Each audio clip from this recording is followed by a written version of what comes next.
Hey folks, welcome into the Cam Rodgers Show on this Friday morning, presented by BetDSI, of course. We thank them for coming along for the ride. I've got you covered for the next hour, a lot to break down. NFL rumors and news items out there, Dez Bryant, Urban Meyer, and so much more. And of course, taking a look at the week 3 of the preseason. We had one game last night, but I'm looking ahead to the rest of the slate as well with our BetDSI gambling lines. But with that, let's get to the latest NFL news and rumors here.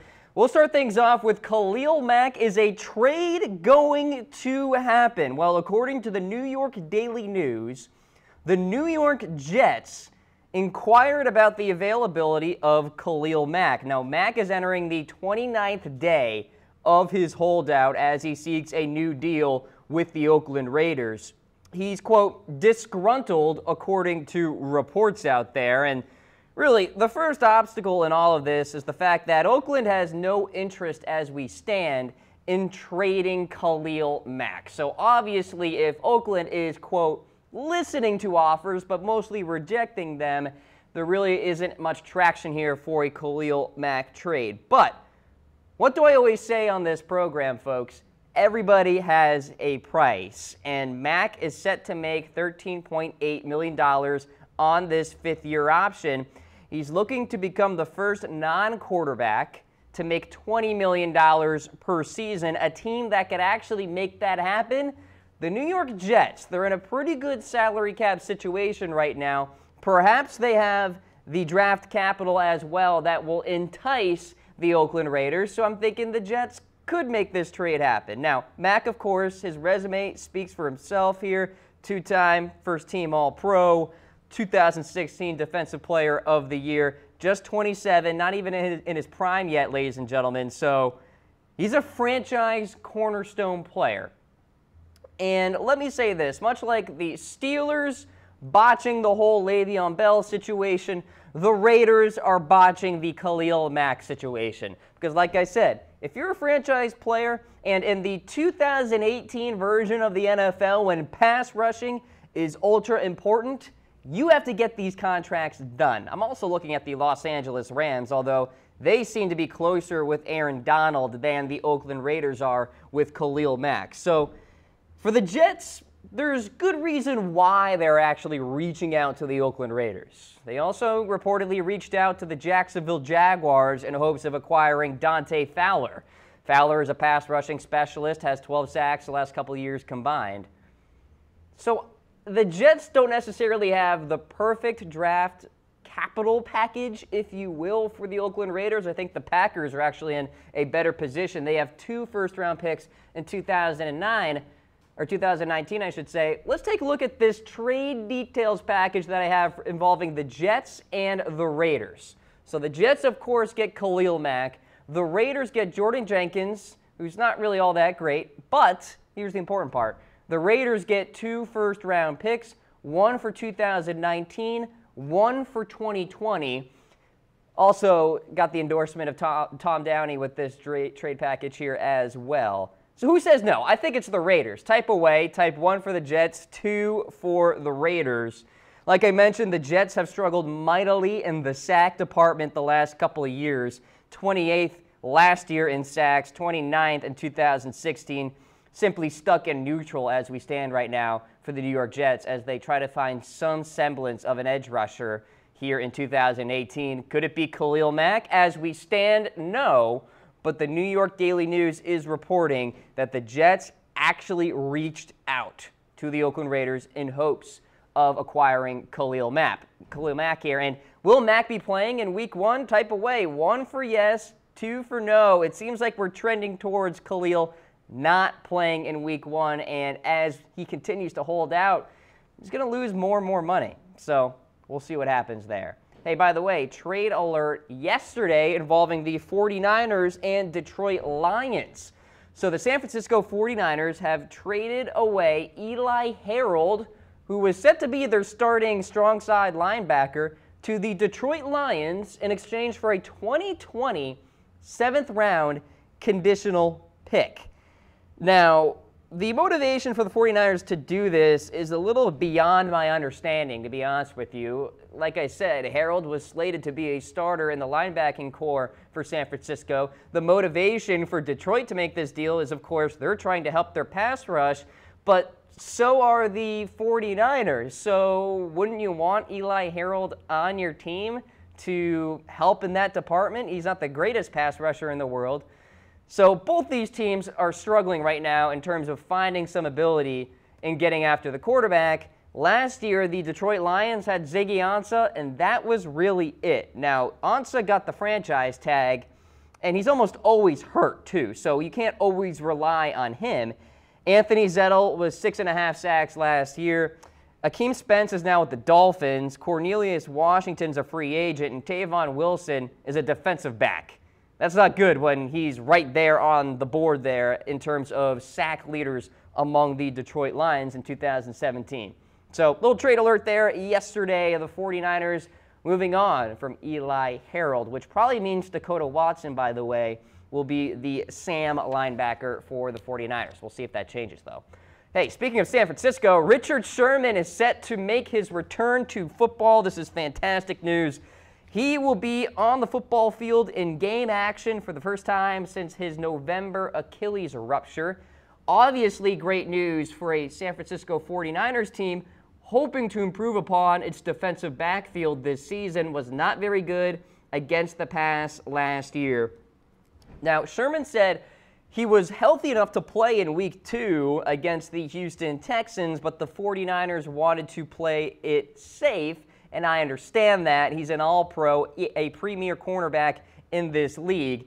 Now, Sherman's addition to the 49ers secondary is obviously welcoming. You got Sherman, you got Ahkello Witherspoon, Jimmy Ward off the bench as well. And then at safety, Adrian Colbert, Jaquaski Tart, maybe Eric Reed if the 49ers bring him back. The problem is Reed is, going through this collusion case right now with the National Football League. But it's great to see that Richard Sherman is back, ready to go for the 49ers in Week 3 of the preseason. And hey, you can bet on the 49ers, of course, using BetDSI, chatsports.com/bet. Use that promo code CAM120 for up to $600 of free money.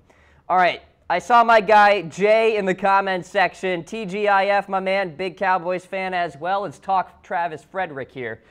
So Frederick revealed recently he has been diagnosed with a rare neurological disorder in which the body's immune system attacks the nervous system.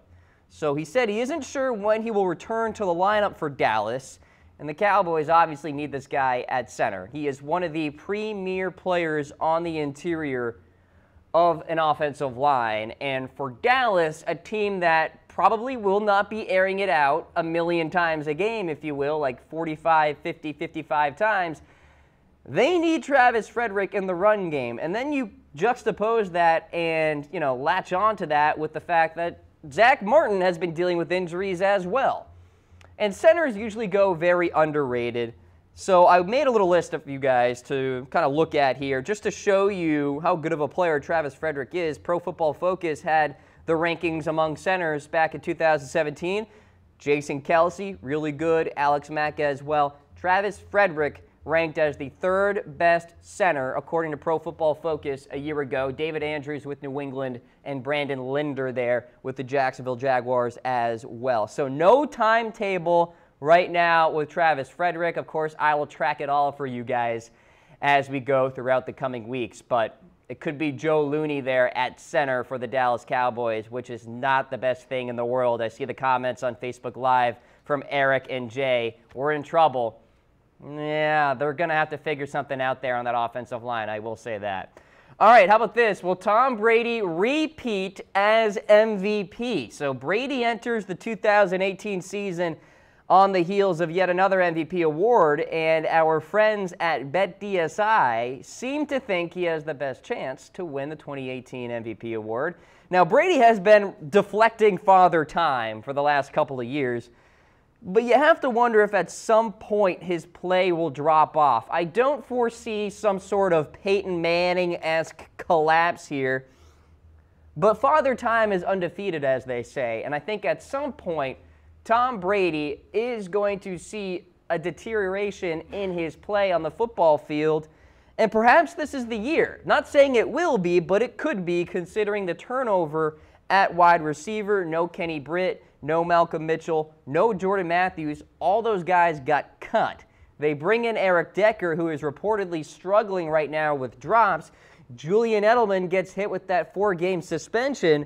Of course, Gronk is still there, but when he's your really only legit threat, all defenses will do is just bracket coverage Gronk, and Brady is struggling to find any sort of ability at wide receiver after that. So BetDSI released the top 5 odds, of course, and Brady is the favorite. Rodgers is there at number 2, Carson Wentz at 3, Drew Brees at 4, and how about this? Jimmy Garoppolo, a former backup quarterback to Tom Brady, the 5th best odds to have the 2018 MVP award, plus 1,500.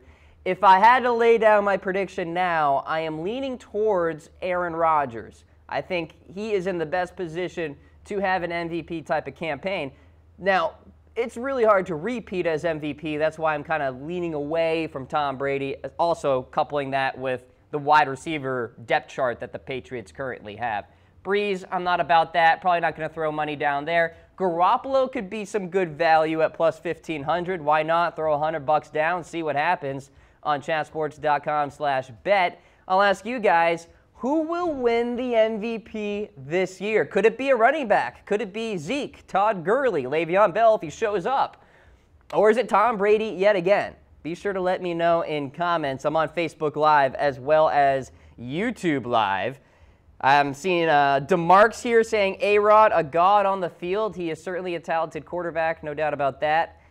Some other comments coming in. Drew Brees? Maybe, but I think the Saints rely too heavily on the run game at this point in their offense that Drew Brees may not have enough opportunity to flash a lot of stats in 2018. So I think Brees probably going to be around 25, 27, 28 touchdowns because that run game for New Orleans is so good. All right, folks, this edition of the Cam Rogers Show is presented by BetDSI. They have over 20 years in the business and great customer service. This is the place to make fun prop bets and so much more. Go to chatsports.com/bet. Up to $600 worth of a deposit bonus. That is 120%, folks. You can't get this deal anywhere. Chatsports.com/bet. All you guys are commenting, who's going to win the MVP? Bet on it. There's the link at the bottom of your screen, chatsports.com/bet. All right, so perhaps we could see a bigger role for Mr. Phillip Dorsett. That is the buzz out there because, well, the Patriots are kind of desperate at wide receiver. No Kenny Britt, no Jordan Matthews. I went through the list earlier. Julian Edelman, 4-game suspension. Dorsett, of course, a former first-round selection, and he's kind of in this category of first-round busts at the wide receiver position. Laquan Treadwell is another. Kevin White, Devontae Parker. Dorsett kind of has to buck that trend, if you will, of these first-round wide receiver busts. And the opportunity is as good as ever for Mr. Dorsett with the thinness of the wide receiver depth chart there for New England. So we'll see if Dorsett can emerge as a Patriots wide receiver there. Yeah, there's Cordell Patterson as well, but he's not much of a threat. He's more of a special teams ace than anything else. So for Phillip Dorsett, we'll see if he can actually make some noise here for New England. He did say that he couldn't really get on the same page with the Patriots last season because he was traded so close to the beginning of last regular season. He just had no time to develop any sort of chemistry with Tom Brady.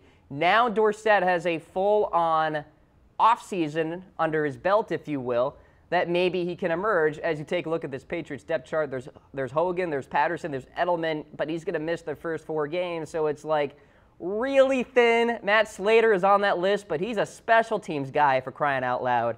Sign Dez Bryant. Full-on Dez Bryant segment coming later in the show, so don't you worry, folks. I'm breaking down all of the latest there, and I am laying down my reasoning in terms of where Dez Bryant will go and why. All right, let's talk about Dominique Rodgers Cromartie. He's now a member of the Oakland Raiders here. So former New York Giant, of course, and the Giants, well, they cut him after Rodgers Cromartie refused to take a pay cut. Now, he was mostly a slot corner guy for New York in the 15 games he appeared in last year. Now, you got the Raiders with Rashawn Melvin, Garyon Conley slated as the starters at cornerback. Then you got veterans Leon Hall, Darryl Worley as well set up for backup duty. Paul Guenther has a history with good defenses, with older veteran players. And Dominique Rodgers-Cromartie kind of falls into that category. The Raiders this offseason have been really interesting in terms of the offseason additions that they have made because a lot of these guys are somewhat older. We got a list for you to show. Leon Hall is 33. Doug Martin's 29, somewhat old, though, for a running back. Derek Johnson's 35. There's DRC at 32. And Jordy Nelson at 33 years old.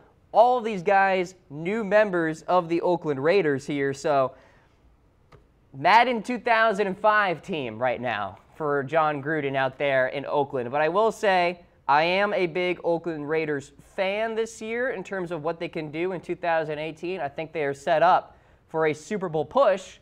They just have to figure out Khalil Mack. Get that done, and I think the Raiders can make some noise this year. I see them as a breakout team. All right, so Rodgers Cromartie now with the Raiders. Could Randall Cobb be on the way out from Green Bay? There have been some rumors of late that teams are reaching out to the Packers about a potential Cobb trade, but Ian Rappaport refutes that because the Packers are very much satisfied with Randall Cobb as we stand. With Jordy Nelson now in Oakland, probably makes sense to keep Cobb on the roster, who is, by the way, entering the final year of his contract, set to make $8.6 million in base salary this year. But if you look at the stat line for Cobb, not very good, especially in the last couple of years where he earned less than 700 yards the last 2 seasons. Devontae Adams is probably going to be the best target for Aaron Rodgers this year. Of course, Jimmy Graham is there at tight end as well. I'm seeing a comment here on YouTube Live. Trade Cobb for a pick and then sign Dez Bryant. Jonathan is saying send Cobb to the Pats. I think Dez Bryant is more likely to New England than Randall Cobb right now as we stand, Robert. But we'll see. The Patriots, they need to do something. Meanwhile, for the Green Bay Packers, doesn't look like they are trading away Randall Cobb anytime soon.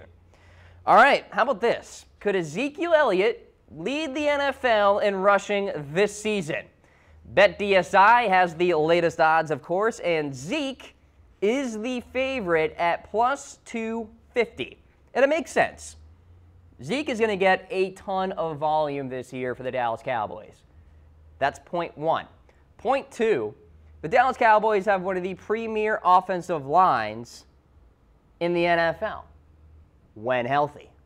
All right, you think about Travis Frederick, you think about Zach Martin as well. Those guys have to be in the lineup for Zeke Elliott to lead the NFL in rushing.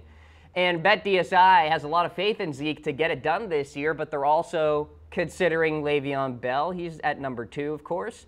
Todd Gurley's there at 3, plus 650. Pretty darn good value there. There's Leonard Fournette, plus 850, and Kareem Hunt at plus 1,100. Here is my advice to you guys in terms of where to put your money down. I say stay away from Zeke. And that's not an indictment on Elliott's ability. It's an indictment on the injury issues right now with the Dallas Cowboys on that offensive line. Is Zeke going to lead the NFL in rushing with Looney there blocking at center? I just don't think that is a reality at all for the Dallas Cowboys. And look, Zeke's in for a great year. He's going to be fine. My guy Jay is saying Zeke is a beast. Of course he is. He's going to be good. But will he lead the NFL in rushing? And when you're putting money down, you got to be taking off your fan hats, if you will, because we're talking about money here. If you want to get paid, got to take away the fan hat and be realistic. Can Zeke lead the NFL in terms of rushing yards with the offensive line injuries in mind? Type away. Will Zeke lead the NFL in rushing? Type Y for yes, type N for no. And then after that, of course, head to chatsports.com/bet and lay down those bets. I am leaning towards perhaps Todd Gurley, perhaps Le'Veon Bell. Probably not so much Le'Veon Bell, more so Todd Gurley, but definitely not Zeke. That's kind of where I stand on that. All right, folks, next up on the list, the national anthem debate rolls on. And the 45th president of the United States is going all in on ESPN. So President Donald J. Trump has initiated a petition demanding that ESPN, which he describes as, quote, spineless, show pregame performances of the song. So the Trump Make America Great Again committee sent out an email where the president is quoted saying the following: "If America is too offensive for anyone in our country, then what are they doing in America?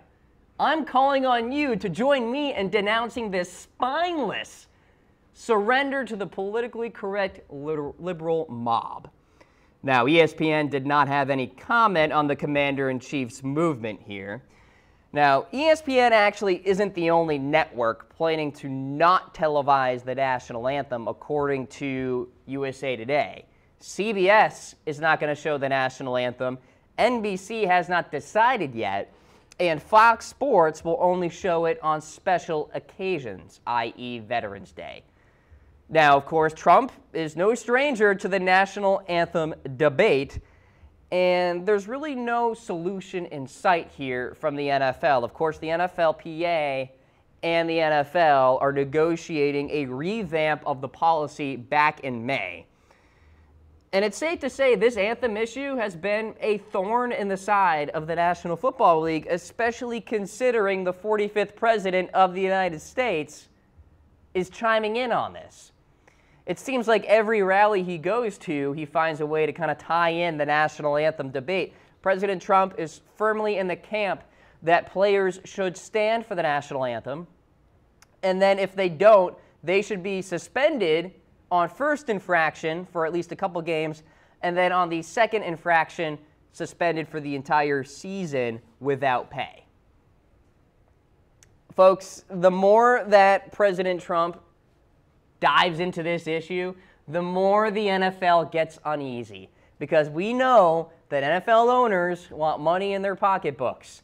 And if the president is calling out the NFL and sponsors start fleeing because fans are boycotting the league and all of this stuff, NFL owners are going to be left with nothing. Now, that's a totally extreme reality there, but it could happen if the NFL does not figure this out. Now, which side are you on here? Because this debate, I think, is 50-50. Type away. K for Neil, S for Stand. We got the comments flowing in right now on YouTube Live as well as Facebook Live. And I've been hearing a lot from you guys personally, DMing me on Twitter, hitting me up on my Facebook page. A lot of you guys have your set beliefs on this. And here is the mixture of what I'm hearing. There are the people that say, stand, no questions asked, you're in America, respect the flag. There are the people on the other side of things that say, well, the First Amendment, right? Doesn't that apply here? Freedom of expression, freedom of protest? And then there are the people that say, well, you're an employee of the NFL. The NFL wants you to stand for the national anthem. It's not in policy, but it highly encourages you to stand. You should follow what your employer says. So there are kind of three different perspectives on this. And there also is the perspective of, I really don't care. And trust me, a lot of you guys have hit me up about that as well. That, you know, just don't televise it. Don't show the national anthem and move on to football.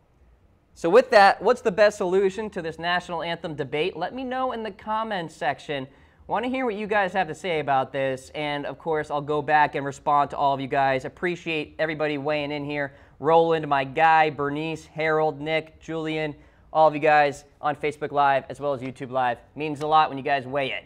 Hey, means a lot to be wearing Mizzen and Maine right now. These comfortable as F shirts are amazing. It's like 100 degrees here in Dallas, and it doesn't feel like it when I wear a mizzen and main shirt. Get one for yourselves. Comfortable.af is the website.